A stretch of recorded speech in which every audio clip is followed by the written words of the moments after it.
Good evening, good morning, good afternoon, wherever you might be in the world.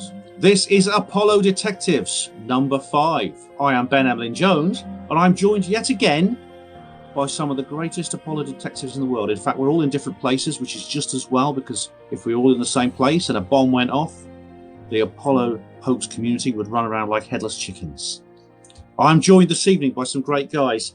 Some of them, I think all of them you've seen before, and they're back again. But it's not going to be a repeat of the last show. We've got some new information to discuss. So I'm just going to briefly introduce everyone who's on this evening. So we are joined first of all by our esteemed producer, Neil Geddes-Ward. Hello, Neil. Hello, Ben, and hello, everybody else. It's good to be back here. Hello. Oh, hello, Marcus. Hi, Jarrah, and hi, Ben. Yeah, I am fine, although we're in the middle of this lockdown for the coronavirus, being March the 31st, 2020. It's a recording time of this. We're actually all in lockdown. Even in Australia, Jarrah's on lockdown, and he's just described a lot of similar things of behaviour there that's apparent here in the UK. And we're also joined by another Apollo detective. I think he's Chief Inspector. I can call him that. It's Marcus Allen. Hello, Marcus. Welcome back to Apollo Detectives. Thank you very much, Ben. Appreciate it. It's good to be here because there's so much going on with the Apollo stuff. I mean, anybody who follows the space excitement of NASA will know that they're all trying to do their very best to get back to the moon. Quote, return to the moon. And Elon Musk is launching his Skynet. He's just got a few things. In fact, I had a call today from somebody who's seen some of the satellites up there. You see about half a dozen of them following one after the other. Only at certain times when they catch the sun and you're in the shade of the earth, you can see them going across the sky. There are, I think it's something like 300 he's launched so far. He's got to do 2,000 in all. It's supposed to be something to do with internet access through space. Well, whether it's internet access from space or down from space, I don't know. Maybe ET is going to chime in at some point and say, "Hi guys, we're here too." Let's go now to the co-host and our fellow producer. It's Andrew Chaplin. Hi, Andy. Hi, Ben. How you doing? Well, gentlemen, it's great you've joined us this evening on the Apollo Detectives for yet another episode, because a lot has happened since the last one. The previous one was about the 50th anniversary of the alleged Apollo missions, the first Apollo mission to land on the moon. And, of course, that was an informational choke point that we took good advantage of. Marcus, I know you were on the Herpanlo show as well. It was really great. Yeah.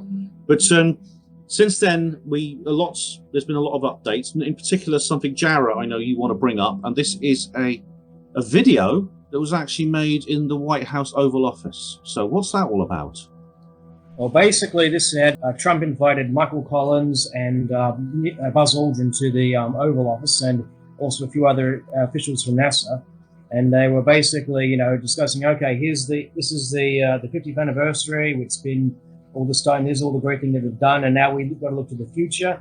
Trump and even Aldrin actually made some rather interesting comments that rather shocked me in a way, because it's pretty much almost hits the nail on the head. Essentially, what we've been trying to point out, like Trump, he actually said, I know there was a lot of delays and stuff that had been happening. And I thought, my God, that's an understatement.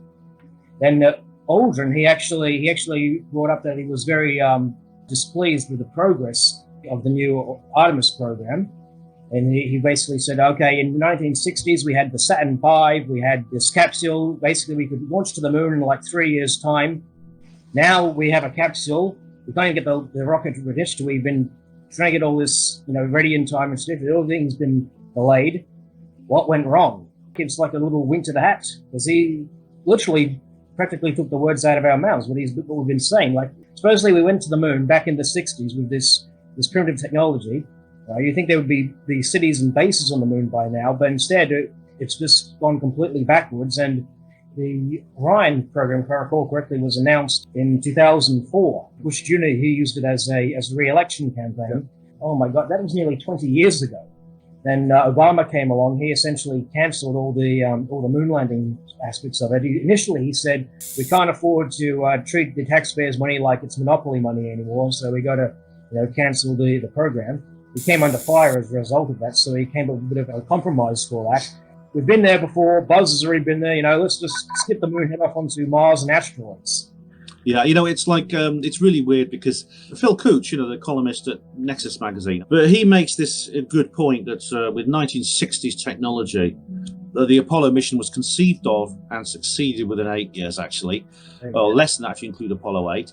Yeah. And now we have 21st century technology, and they're saying, oh, maybe sometime in the next 50 years we'll get back to the moon. And, we have Russia and China sort of saying, oh, come on, let's have another space race, guys. So this is an important point. I'm sure Marcus will tell us all about this. And we did discuss this on the last show, but it's worth repeating. Can't they just sort of like build a sort of new upgraded version of Saturn V? I mean, that's what they've done with Soyuz. They just simply took the original 1950s design and they kind of like made it better. They kept what was good about it and just added things that were just replaced things, elements of it that were obsolete. Jared, do you think that there's something up with Aldrin? I mean, I'm not saying that Buzz Aldrin is actually coming over to our side, but he has shown signs, I would say, of being a bit mentally slow, as you would expect a man of his age suffer from mental problems. And he's said a couple of things that I think it's almost like he's forgetting the script and he's deviating off it. I mean, what do you reckon? Well, they're all getting older by the day. In fact, the video I sent you guys, we were talking about just now, they're both seen standing while Trump is just sitting at his desk. Everyone else is just standing around him and stuff. I looked in the comments, people going, mate, these blokes are nearly 90 years old. Let them sit down, for Christ's sake. You can tell that they're, I guess, degrading every day, it seems. And, well, that happens. But, Marcus, you wanted to add something to this because you've got some impression that Trump knows more than he's saying. My impression is that when Trump announced the Artemis program, Artemis, by the way, in Greek mythology was Apollo's twin sister. So we're obviously going to land women on the moon. Well, I presume that's it. In fact, it was basically Mike Pence, the vice president, who did the official announcement. But my view is that Trump, for all the faults he may have, is very, very well informed.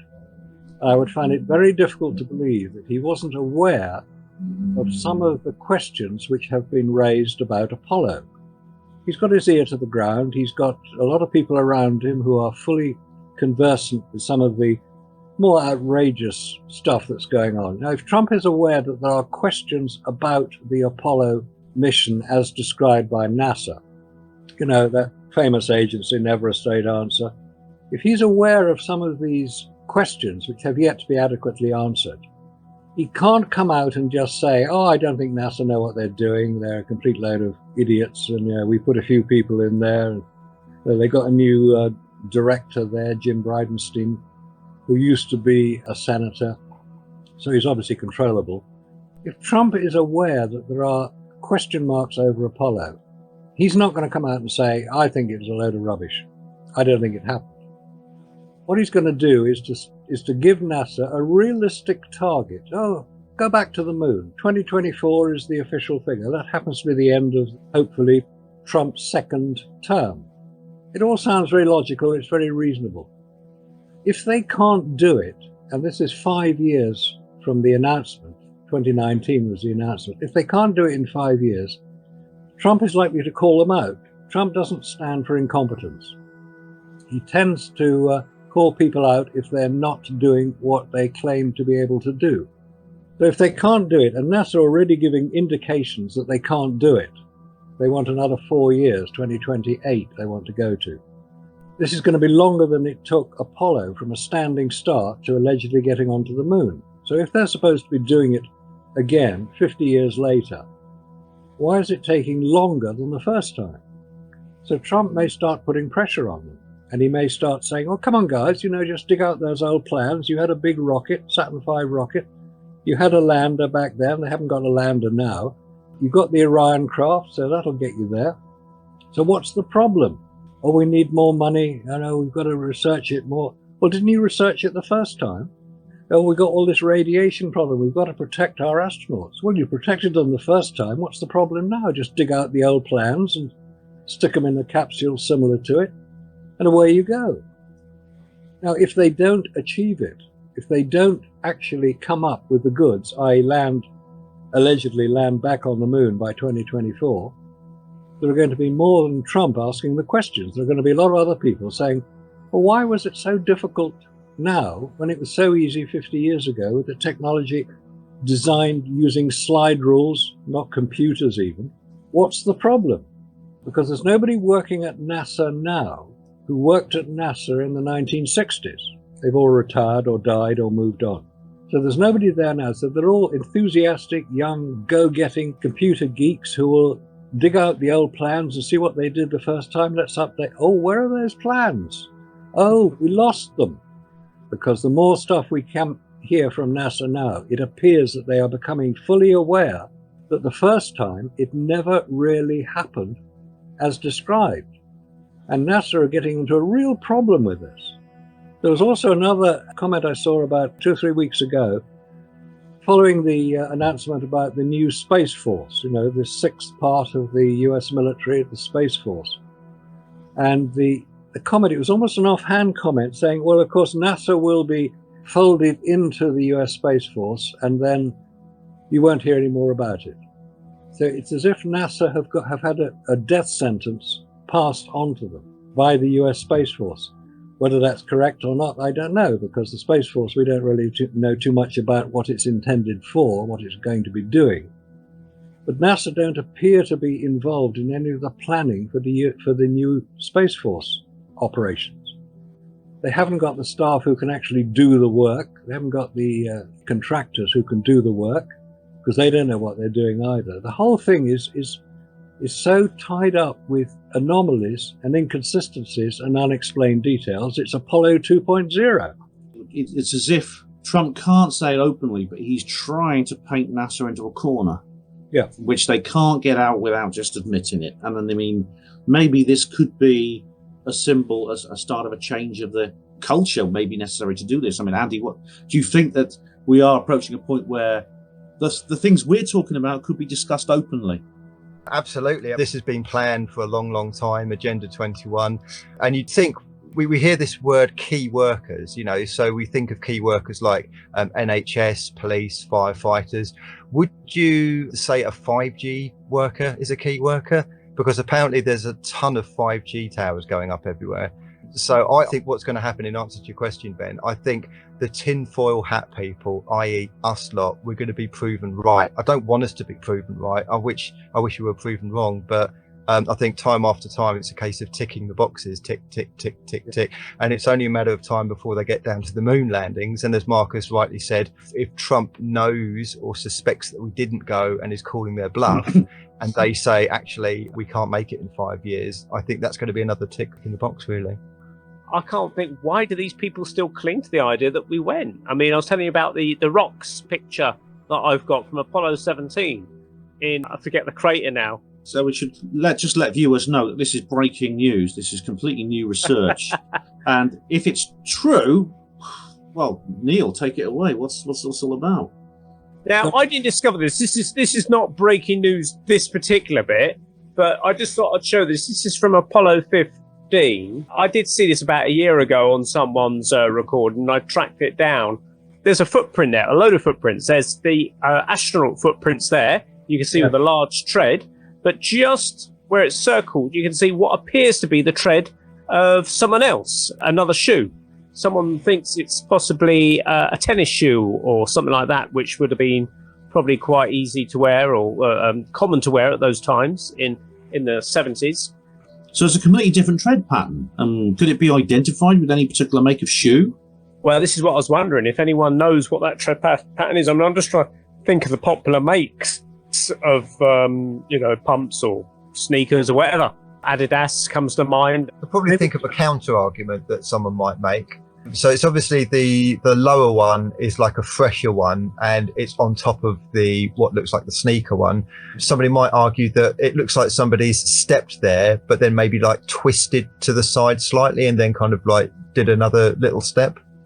Possible. You imagine you're taking a step, and then kind of like you're twisting to the side, maybe to grab a piece of a tool or something, or to look a different direction, but then you kind of stagger a little bit and you take a little mini step. But if you look at the actual outline, if I just move my mouse, this outline here, now if you're going to twist your feet, say if this is the feet you're talking about and they're going to twist, you would get more of a distorted pattern rather than that. Also, those lines there, they're quite solid, but much thinner than these thick lines here. I see what you're getting at. So it starts off and then comes into a bit of a, especially at this point here, a bit of an S-bend joint there. So I would probably say, you know, size 9 or 10 shoe or something, maybe like that. But also on the Apollo shoes here, you've got the very wide flat part here, which is evident on these sections there. But here, it just seems to be a very, very thin section. I've just actually searched for some, shoe tread. I put in shoe sole treads, and there are numerous makes of shoe that have patterns very like that. Sure, it can be purchased today. I mean, obviously this was quite a number of years ago, more than 50 years ago, but it seems to be quite a common type of tread pattern, and you obviously don't see that with the Apollo boot covers. Apollo Saturn then, AS15-86-11671 from the mission of 1971. Now, interestingly, it has a whole description there of the mission, but it doesn't talk about that footprint. I've seen a couple of versions of this, one where they've completely removed that section in Photoshop and the shadows were different and stuff like that. And it's still called the same number, which was interesting. So it looks like someone's tried to mask that particular mistake, because a lot of people, researchers are aware of this particular pattern on the internet, it seems. So this is what I've been looking at. And I've been looking over at this area here. So this is called Camelot Crater. This is from Apollo 17. I thought, well, I'll start with all these rocks, because I know from Scott Henson's experience, he's found loads of weird stuff amongst all these things. So I thought, there's a whole nice load of rocks, so I'm going to have a look in there. And this is only discovered this last night, literally last night. But what I want to draw your attention to is these two particular rocks here. Look at these two rocks. What's the odds of these two rocks being exactly the same? I call these pigs in space. Because look, a little stone there, a little stone there. That's a little shape just like a little piggy. And here's another little piggy. The third one went to market, or to the moon.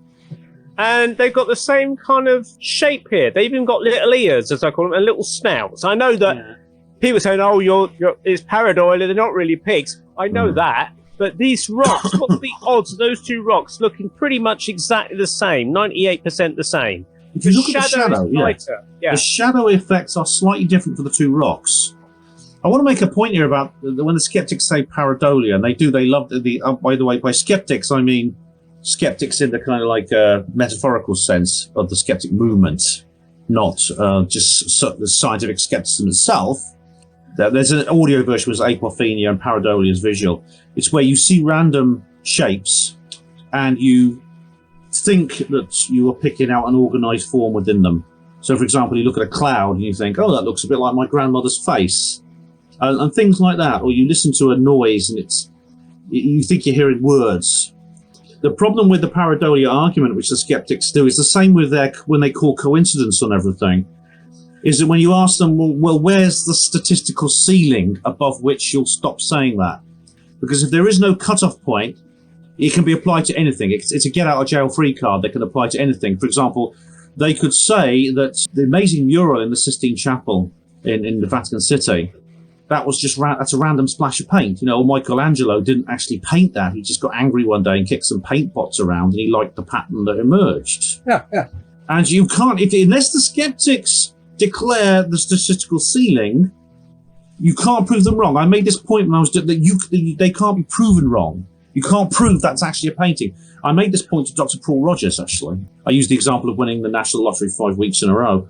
I'd ask any NASA supporters who are poised with that on their tip of their tongue to shout at Neil to think of that. Okay, here we go again. So I'm going to come into this part here. Again, people might say, oh, the astronaut dropped that or whatever like that. And if he did drop it, then they obviously brought an extra lot of things to the moon. So I'm just looking at things like, for instance, that looks like a wristwatch to me, that thing there. See, a little central part there, an overhanging strap there and something there. It looks like a wristwatch. I'm not saying it is, but it just looks like a wristwatch. Okay? How I wanted to show everybody was what looks like to me, and again, I'm not saying it is, I'm just saying it reminded me of a horseshoe. There's Jack Smith walking away from the camera. Now, if you look at his backpack, or Look at where the sun is in relation to him. The sun is more or less straight ahead of him. And you can see a lot of detail in his backpack. Presumably if you enlarge it, you can get more detail. But if you look at the rocks on the ground, just behind him, the shadows on the rocks are black.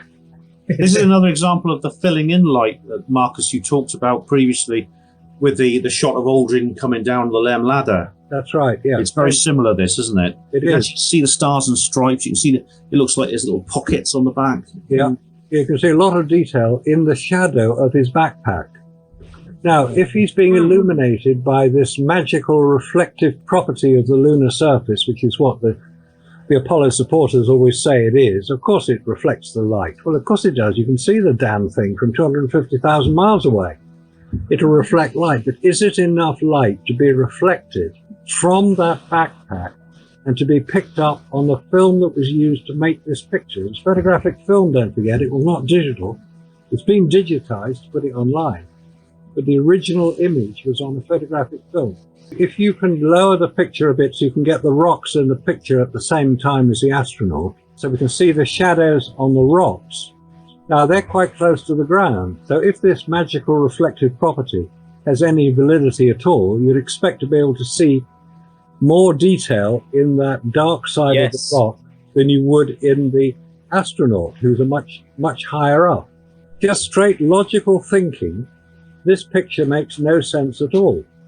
If the explanation is that the property of the lunar surface is such that it will reflect light to shadow area as it is on the backpack of the astronaut, why isn't it putting it into the detail of the rock much lower to the ground?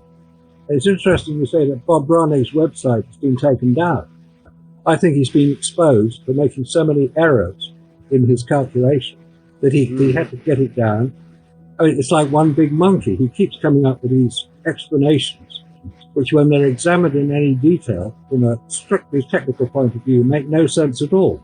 He made a whole article responding to me and my previous video on the radiation, and he also added his own website, so his own article about calculating how much radiation the astronauts would have received. But when looking through his article, I found that it was mostly based on downplaying the amount of radiation they would have received. He was using outdated sources to determine, okay, like one of the things he was saying was that any radiation that's higher than 100 mega electron volts will pass clean through the astronaut. Well, that's simply wrong.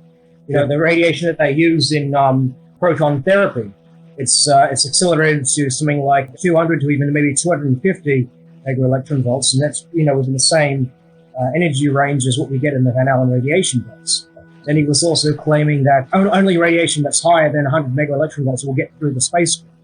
Again, that's not true. You look up NASA's own data from the 60s. In 1963, there was this paper by J.W. Keller. In fact, I actually got their book right here as well. In fact, this was published in this Astronautical Engineering and Science. They actually had a chart, showing the attenuation of the thing. I'm not sure. Obviously, you're still sharing the screen there and stuff. When you come. But basically, their chart showed that the shielding equivalent to that on Apollo would have only attenuated up to 8 mega electron volts of energy of protons. He did. He literally removed his website because he realised he'd made so many mistakes and he was a liability. It's, I mean, we can see what Marcus and Jared proved here is the photographs. I mean, Marcus, you mentioned this whole situation, and Jared, your experiment was to try and recreate the image using the methods that we're told the Apollo astronauts used, which was like a single camera and the only light source being the sun and reflected light from the environment. The closest and the largest light source, in space at the time. All the stars, they're like light years away. The planets, even though a lot of them are much more reflective than the moon, they're so far away that they just look like stars. That's the reason why the moon looks so bright. But in actuality, it's very dull as far as reflective surfaces. Well, I mean, yeah, if the moon was as bright as it needed to be, I mean, this takes us back to the NVIDIA thing, then it would be too bright to look at. I mean, literally, nighttime with a moonlit night would be almost as bright as daytime, and the Earth, and we wouldn't.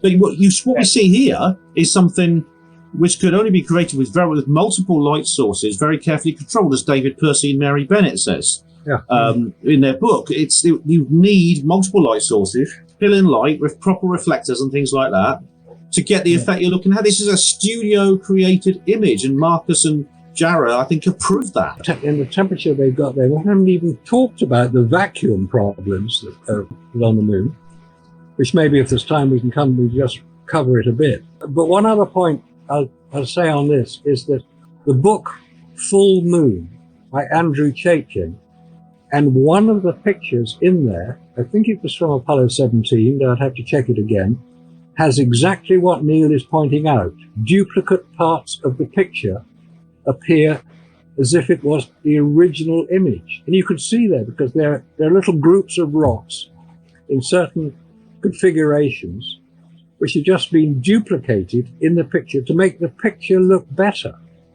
It's so ridiculous. Now, I was filmed pointing this out by Chris Everard for his space series of films, Secret Space. I was filmed doing that over 20 years ago. It's quite possible to find these. So what Neil has found is in something that's Lunar Planetary Institute. Yeah. Yes, that's it. That's the same website I use because it's just easier to use it than some of the other ones. Now, if you're finding these, pigs in space, I think it's very amusing. All right, it's possible to explain it initially as being a duplicate from a panoramic photograph where the two sides are overlapped. But that doesn't stand up to scrutiny because you would get other parts of the picture above it and below the pig the same on both sides. So either it's somebody having a bit of a laugh, maybe it's the set dresser thinking, I wonder if they'll spot the pig in the picture. Bennett and Percy were talking about the whistleblowers, weren't they? Because some people... The clues. Yeah, they believe that they did this on purpose, which, well, maybe that's possible. Okay, let me just show you some more things then. If we go actually to this smaller crosshair here and go down, you'll see these weird box-like constructions. I don't know if they're wheels or something, but look, they've got very sort of square angles to them and then bits at the end. Yeah. That's just one thing. But the main focus I want to come down to is this rock here that looks like it's got some sort of metal pipes. I mean, it's 1, 2, 3, 4 pipes, maybe joined here and perhaps here with brackets of some sort, going all along the length of this rock. And if I just zoom out, you'll kind of see where it is in the lay of the land. And then what I'll do, I'll pan across this rock here, and I'm going to zoom in again. This object here, that appears to me to be a threaded screw nut type of thing. Do you see that there, going into that rock? That's very odd. I mean, it does. I can see it's like almost like a tap handle. Some of the covering has come off, and you can see a bit maybe framework underneath it. Sometimes it's chicken wire, but it looks like there's something more substantial at the base. Yeah. Something else there, possibly. Don't know. But this was intriguing. This section here, because it blurs out the rock underneath it, and there appears to be a line. And to me, it looked like acetate or glass or something there that shouldn't be there. Yeah. Either that, or it's they tried to cover something up. And when they were editing the photos, they had to cover something up that was a bit too revealing, and they didn't spot the other things. It was E.T.'s lunchbox. He forgot it. So yeah, that's you can see all that. Look, the structure of these pipes go all the way through, and again, there seems to be something down here, bracket of something, and it reminded me a little bit what Scott Henderson has been pointing out, where bits of cars and all sorts of things you can find in these areas. That actually kind of reminds me of stuff. I'm a geologist, and I've seen, rocks, having sort of lines like that, but it's usually sedimentary rocks and stuff. This is supposed to be igneous rock, which is that kind of stuff there is odd. Well, the line structure, as I was saying, you can get line structures in sediments, in sedimentary rock, as I was saying. But igneous rock, that's interesting there, because usually igneous rock is just the solidification of magma. There's no change or any sedimentation or anything like that. So sedimentary rocks are they're created by, is it sand or something that solidifies layers of sand? That would be a form of sedimentation, yes. But the moon, there's never been any sort of water, so there's never been any sand. Supposedly it's completely dry. There's never no water to create sand. You've got no weathering conditions. You've got no oxidation. Geologically dead as well, so you've got no recycling of the of the surface or anything like that. And yet, of course, we have the ferric iron and large amounts of water in those samples, which that there is a giveaway. Unless, if someone's going to say that's another meteor from Earth, aren't they? They'll say that's a sedimentary rock that passed over. I mean, they've done that one before. We just talked about it in the last program, and they're going to try and pull that card again.